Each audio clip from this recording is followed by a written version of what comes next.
So in this video, I want to talk about how the economy relates to your spiritual inheritance.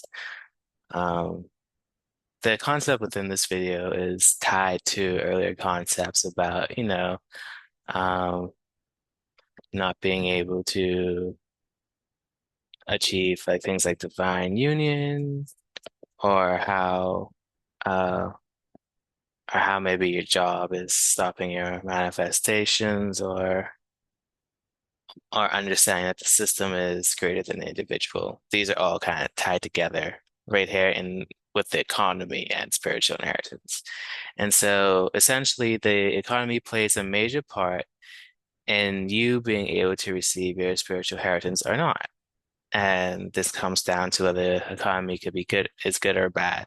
And so in this instance, a bad economy actually prevents you from receiving it. Why is this?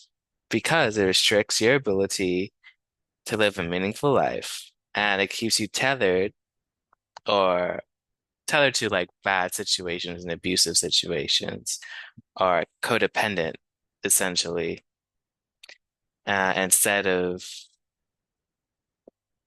and it keeps you with into tied to the situations that drain you instead of situations that build you up. And so a bad economy makes it extremely hard to be independent, and independence is needed to pursue your personal goals.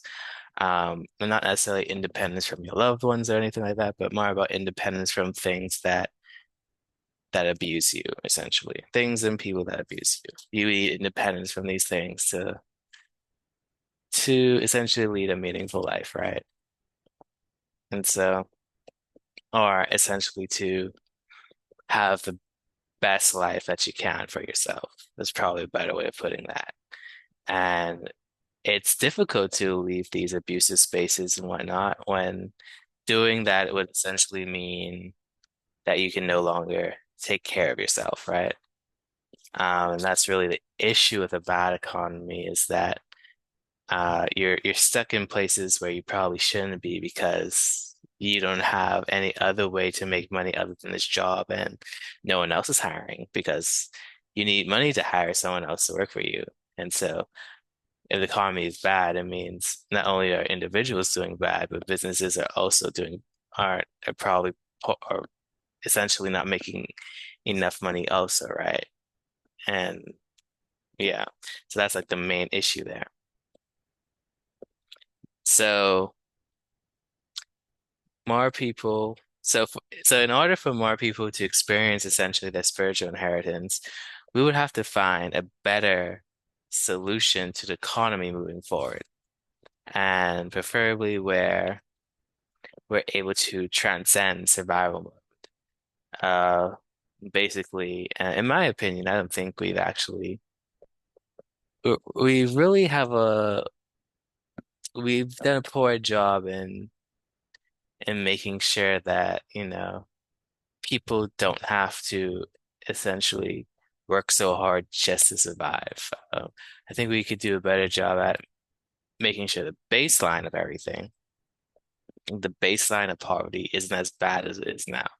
Because poor people, it's okay for poor people to exist, but it's not necessarily okay that being poor might mean that you might literally starve to death or freeze to death, right? Because we have so many resources that we should be able to accommodate these people if money's not in the way, right? And so we would have to do a better job at making a system or an economy that facilitates facilitates a lack of money, essentially. You're able to do things with a lack of money, uh, or being able to better distribute money. Because I don't necessarily believe that, any given country doesn't have enough money. I thoroughly believe that's more about there's just poor circulation of the money, right? It gets into some people's hands, it doesn't necessarily go back out because there's not much of incentive to, and then with taxes, people aren't super keen on them, so they do their best to avoid paying it where they can, right? So that causes issues with circulation of funds. And so, I mean, I do have some ideas on help solve these issues, but that would just be a video for a different time.